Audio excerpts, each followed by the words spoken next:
Knowledge और awareness से 40 प्रश्न आपके एग्जाम में पूछे जाएंगे। बहुत ही इंपॉर्टेंट यह सेक्शन है और निश्चित रूप से यहाँ अगर आप अच्छा स्कोर कर लेंगे तो आपका रिजल्ट हो जाएगा। चलिए फ्रेंड्स सेशन स्टार्ट करते हैं। पहले वीडियो को प्लीज लाइक कर दीजिएगा।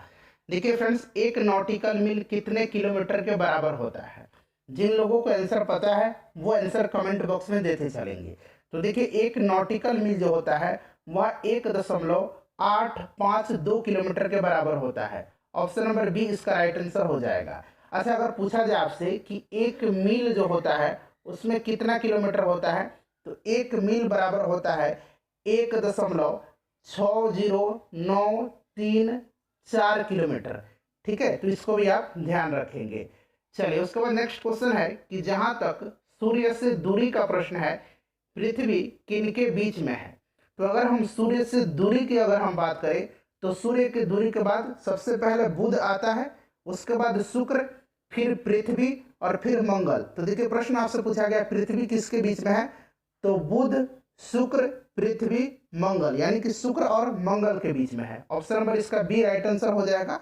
शुक्र और वीनस और मार्स यानी कि मंगल के बीच में है। क्रम में आपको एक बार और बता देता हूं, ध्यान रखेंगे। सूर्य से दूरी के अनुसार बुध, शुक्र, पृथ्वी, मंगल, बृहस्पति, शनि, अरुण और वरुण। सबसे पहले बुध और सबसे आखिर में वरुण। क्लियर? चलिए, वहीं अगर हम बात करें कि आकार के अनुसार सबसे बड़ा ग्रह कौन सा है, तो बृहस्पति है, और सबसे छोटा ग्रह कौन सा है, तो बुध है। चलिए, नेक्स्ट क्वेश्चन कर लेंगे कि निम्नलिखित में से सबसे अधिक किसका एटॉमिक नंबर है? एटॉमिक नंबर जो होता है वो आपको पता है, बताइए एटॉमिक नंबर इसमें से सबसे ज्यादा किसका है? तो देखिए, अगर हम बात करें हैशियम की, तो हैशियम का 108 होता है। उसके बाद देखिए मेटनेरियम की, तो मेटनेरियम की जो होती है ये 109। उसके बाद डर्मस्टेटियम की, तो ये आपका 110 होता है, और सिबोर्जियम का 106 होता है। तो सबसे ज्यादा किसका हो जाएगा इसमें से? Option number C correct answer हो जाएगा। उसके बाद देखिए कि सामान्यतः स्थिति में पानी किस तापक्रम पर उबलता है? अब यहाँ पर आप ध्यान देने योग्य बात है कि सब फ़ारेनहाइट में दिया गया है। तो देखिए, सामान्य स्थिति में पानी अगर हम सेल्सियस में बात करें तो यह 100 डिग्री सेल्सियस, ठीक है, 100 डिग्री सेल्सियस पर जो है उबलता है। वहीं अगर हम फ़ारेनहाइट की बात करें तो फ़ारेनहाइट में ये आपका 212, यहाँ पर देखिए 212 डिग्री फ़ारेनहाइट पर जो है उबलेगा। इसी प्रकार से अगर हम बात करें कि जल का जमाव जो होता है, जल जमता है तो सेल्सियस में 0 डिग्री पर और फ़ारेनहाइट पर 32 पर। ठीक है, 32 डिग्री फ़ारेनहाइट याद रखेंगे। क्लियर? 32 डिग्री फ़ारेनहाइट पर। और मनुष्य का जो सामान्य तापमान होता है शरीर का, वो सेल्सियस पर होता है 37 डिग्री सेंटीग्रेड, और फ़ारेनहाइट की अगर बात करें तो फ़ारेनहाइट पर ये 98.6 डिग्री फ़ारेनहाइट होता है। तो ये सब आप ध्यान रखेंगे। देखिए, अगला प्रश्न मिल गया, सामान्यतः मानव शरीर का तापक्रम कितना होता है? तो अभी मैंने बताया था कि सेल्सियस पर, सेंटीग्रेड पर यह 37 डिग्री होता है। ऑप्शन नंबर इसका बी राइट आंसर हो जाएगा। वहीं फ़ारेनहाइट तो 98.6 डिग्री फ़ारेनहाइट होता है। अगला प्रश्न देखिएगा फ्रेंड्स, प्लीज़ वीडियो को लाइक कर दीजिए और कंटिन्यू आपके एग्जाम तक मैं वीडियो लेकर के आते रहूँगा बिहार बीएड एंट्रेंस एग्जाम के लिए। देखिए, 1 गैलन कितने लीटर के बराबर होता है? प्रीवियस जो 2021 में पेपर हुआ था, बहुत सारे प्रश्न जो है हमारे जो प्रैक्टिस सेट कराए गए थे वहाँ से पूछे गए थे। तो देखिए, 1 गैलन जो होता है यह कितने लीटर के बराबर होता है? तो देखिए, 1 गैलन जो होता है यह 3 यहाँ मैं लिखता हूँ 3.785 लीटर के बराबर होता है। देखिए, ऑप्शन में नहीं दिया गया है, ऑप्शन में मिलता जुलता थोड़ा सा करीबी जो आंसर होगा ये आपका हो जाएगा। वहीं अगर हम 1 बैरल की बात करें, 1 बैरल में कितना लीटर होता है, तो ये भी आप ध्यान रखेंगे, लगभग जो होता है ये 159 लीटर होता है लगभग में। क्लियर? चलिए, उसके बाद देखिए 2 गैमीट के विलय से एक कोशिकीय संरचना का निर्माण होता है, उसे क्या कहते हैं? 2 गैमीट्स के विलयन से जिस कोशिकीय संरचना का निर्माण होता है उसको जाइगोट कहा जाता है। जाइगोट या युग्मनज। ठीक है, जाइगोट कहिए या हिंदी में उसको कहिए युग्मनज। ठीक है, जाइगोट या युग्मनज एक युग्मक कोशिका है जो 2 युग्मकों के बीच निषेचन घटना द्वारा बनती है। तो राइट आंसर इसका जाइगोट हो जाएगा। नेक्स्ट क्वेश्चन है हमारा कि संयुक्त राज्य अमेरिका के प्रथम राष्ट्रपति कौन थे? देखिए फ्रेंड्स, 2021 का क्वेश्चन पेपर मैंने करा दिया है और 2020 का भी क्वेश्चन पेपर मैंने आपको कवर करवा दिया है। लिंक डिस्क्रिप्शन में आपको मिल जाएगा, देख लीजिएगा। ठीक है, देखिए संयुक्त राज्य अमेरिका के प्रथम राष्ट्रपति जो थे सर जॉर्ज वाशिंगटन थे। ऑप्शन नंबर इसका सी राइट आंसर हो जाएगा, जॉर्ज वाशिंगटन। अगर हम वर्तमान में बात करें तो वर्तमान में अमेरिका के जो राष्ट्रपति हैं ये जो बाइडेन है। कौन है फ्रेंड्स? जो बाइडेन है। और इनका क्रम याद रखना है। जो बाइडेन जो है ये 46वें नंबर के अमेरिकी राष्ट्रपति हैं। ठीक है, इनका क्रम भी आप ध्यान रखेंगे। उसके बाद देखिए, भारत की आज़ादी के समय इंग्लैंड के प्रधानमंत्री कौन थे? आज़ादी के समय जो प्रधानमंत्री थे इंग्लैंड के, ये क्लीमेंट एटली थे, लेबर पार्टी के थे, ध्यान रखेंगे, क्लीमेंट एटली। वहीं अगर आपसे पूछा जाए कि भारत छोड़ो आंदोलन के समय ब्रिटेन के प्रधानमंत्री, तो विंस्टन चर्चिल थे। दूसरे विश्व युद्ध के समय भी विंस्टन चर्चिल ही प्रधानमंत्री थे। प्रथम विश्व युद्ध के समय कौन प्रधानमंत्री थे ब्रिटेन के? तो लॉयड जॉर्ज थे। कौन थे? लॉयड जॉर्ज थे। ठीक है, तो ये भी आप ध्यान रखेंगे, हो सकता है पूछा जाए। अगला प्रश्न हमारा कि संविधान के भारत के संविधान सभा के प्रथम अध्यक्ष कौन थे? अब देखिए, यहाँ तो ना ही अस्थाई पूछा गया है और ना ही अस्थाई पूछा गया है, सीधे सीधे पूछा गया है कि पहले अध्यक्ष कौन थे। तो पहले अध्यक्ष डॉक्टर सच्चिदानंद सिन्हा थे। 9 दिसंबर 1946 को जो पहली बैठक हुई थी उसकी अध्यक्षता डॉक्टर सच्चिदानंद सिन्हा ने किया था। ये अस्थाई अध्यक्ष थे। उसके बाद देखिए, 11 दिसंबर के दिन जो है डॉक्टर राजेंद्र प्रसाद को संविधान सभा का प्रथम अस्थाई अध्यक्ष चुना गया था। नेक्स्ट क्वेश्चन है हमारा कि म्यांमार देश की राजधानी कहाँ है? म्यांमार की राजधानी जो है यह नैपितो है। ठीक है, म्यांमार जो है यह दक्षिण पूर्व एशिया का देश है, ध्यान रखेंगे। क्लियर? चलिए, तो राइट आंसर इसका नैपितो हो जाएगा। उसके बाद नेक्स्ट क्वेश्चन हमारे कि राजतरंगिणी पुस्तक के लेखक कौन है? तो देखिए, राजतरंगिणी लिखा किसने है? तो कलहन ने लिखा है। कलहन जो है एक कश्मीरी इतिहासकार थे। तो यहाँ पर देखिए कश्मीरी इतिहासकार हो जाएगा, नाम याद रखेंगे, कलहन। ठीक है, कश्मीर के इतिहास का वर्णन है इसमें राजतरंगिणी में। अगला प्रश्न हमारा कि विश्व आर्द्रभूमि दिवस, वर्ल्ड वेटलैंड डे इसको कहा जाता है। ठीक है, अंग्रेजी में वर्ल्ड वेटलैंड डे कहा जाता है। यह किस दिन मनाया जाता है? तो विश्व आर्द्रभूमि दिवस जो है यह प्रत्येक वर्ष 2 फरवरी के दिन मनाया जाता है। ऑप्शन में इसका ए राइट आंसर हो जाएगा। इस वर्ष इसका थीम क्या था, विषय क्या था? तो wetlands action for people and nature. Wetlands action for people and nature याद रखेंगे। उसके बाद 22 मार्च के दिन याद रखेंगे जल दिवस मनाया जाता है। 22 मई के दिन जैव विविधता दिवस मनाया जाता है। नेक्स्ट क्वेश्चन हमारा कि भारत का राष्ट्रीय जलीय जंतु कौन सा है? भारत का राष्ट्रीय जलीय जंतु जो है ये गंगा डॉल्फिन है। Option number B right answer हो जाएगा, गंगे डॉल्फिन। क्लियर? देखिए फ्रेंड्स, केंद्र सरकार ने 5 अक्टूबर 2009 को 5 अक्टूबर 2009 को जो है गंगा डॉल्फिन को राष्ट्रीय जलीय जीव घोषित किया था। ठीक है, इसका वैज्ञानिक नाम याद रखेंगे, प्लेटिनिस्टा गैंगेटिका। क्लियर? चलिए आगे बढ़ेंगे। वाशिंगटन डीसी जो है किस नदी के तट पर स्थित है? वाशिंगटन डीसी जो है यह पोटोमैक नदी के तट पर है। वहीं न्यूयॉर्क अगर पूछता तो न्यूयॉर्क जो है यह हडसन नदी के तट पर है। यहाँ देखिए हडसन दिया गया है। ठीक है, चलिए। अच्छा, लंदन जो है ये किस नदी के तट पर है? तो लंदन जो है यह टेम्स नदी के तट पर स्थित है। टेम्स नदी के तट पर स्थित है। चलिए अगला प्रश्न है कि ताजमहल किस शहर में स्थित है? तो बहुत ही आसान क्वेश्चन है, आगरा में है। ताजमहल को बनवाया किसने था? तो शाहजहां ने बनवाया था। भारत में किनके जन्म दिवस पर शिक्षा दिवस मनाते हैं? तो शिक्षा दिवस मनाया जाता है 11 नवंबर के दिन, राष्ट्रीय शिक्षा दिवस। ठीक है, राष्ट्रीय शिक्षा दिवस 11 नवंबर के दिन मनाया जाता है। और इसी दिन मौलाना अबुल कलाम आजाद जो कि भारत के प्रथम शिक्षा मंत्री थे उन्हीं का जन्म हुआ था। ठीक है, तो उनके जन्म दिवस के अवसर पर जो है मनाया जाता है। भारत के प्रथम शिक्षा मंत्री थे मौलाना अबुल कलाम आजाद। अगला प्रश्न कि दुनिया का सबसे बड़ा दूरबीन किस देश में? इसका आंसर आप मुझे कमेंट करके बताएंगे कि दुनिया का सबसे बड़ा दूरबीन किस देश में है। चलो उसके बाद देखिएगा कि 2000 यहाँ पर बदल दीजिएगा, 2021 बना लीजिए। 2021 रैंकिंग के अनुसार सबसे ज्यादा असुरक्षित देश कौन सा है?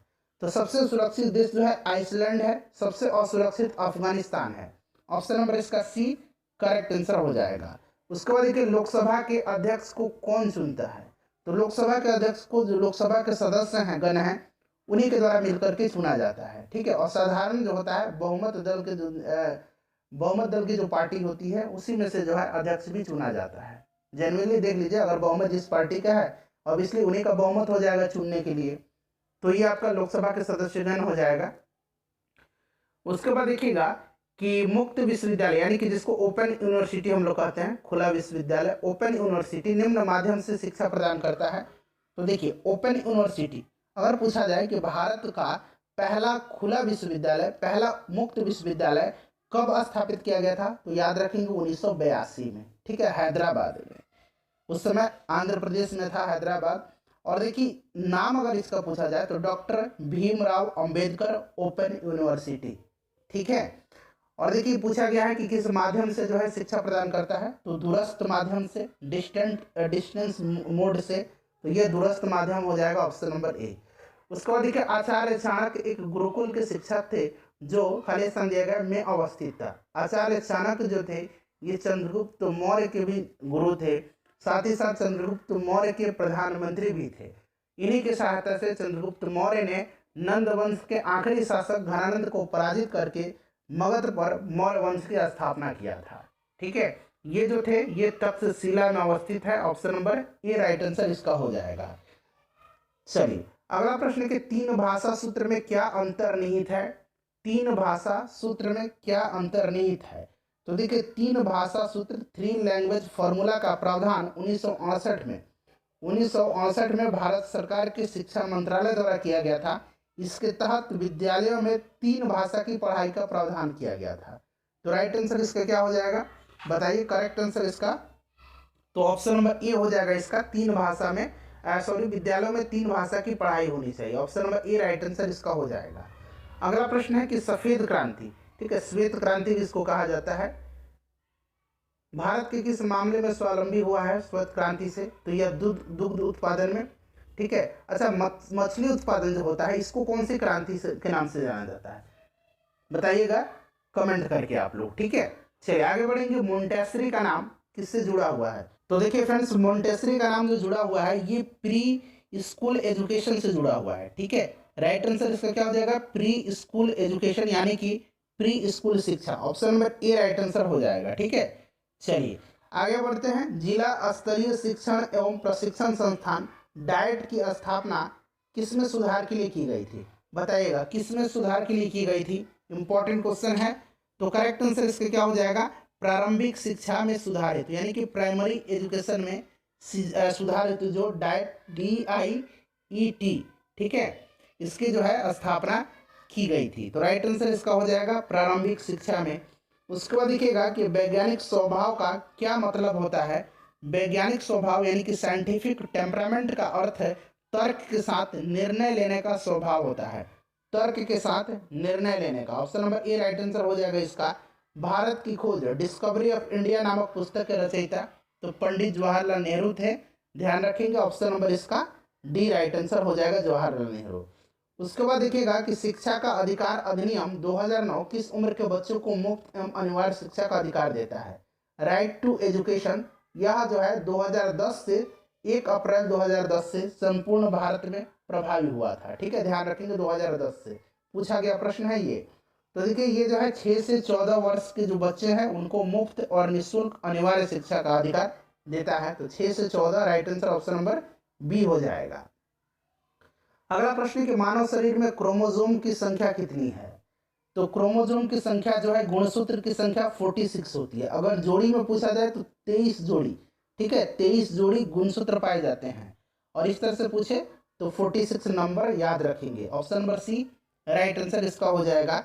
नेक्स्ट क्वेश्चन है कि हमारे संविधान का कौन सा भाग मुफ्त एवं अनिवार्य प्राथमिक शिक्षा का अधिकार प्रदान करता है। तो देखिए फ्रेंड्स भारतीय संविधान का अनुच्छेद 45 जो है अनुच्छेद 45 बच्चों को निःशुल्क और अनिवार्य शिक्षा पाने का अधिकार प्रदान करता है। राज्य के नीति निर्देशक सिद्धांत के अंतर्गत अनुच्छेद 45 यह स्पष्ट वर्णित करता है कि 6 से 14 वर्ष की उम्र के बच्चों को निःशुल्क एवं अनिवार्य शिक्षा प्राप्त करने का हक है। तो राइट आंसर इसका ऑप्शन नंबर बी हो जाएगा। उसके बाद देखिए संविधान का अनुच्छेद 51 क, यहाँ अगर 51 क बना लेंगे तो ज़्यादा क्लियर हो जाएगा।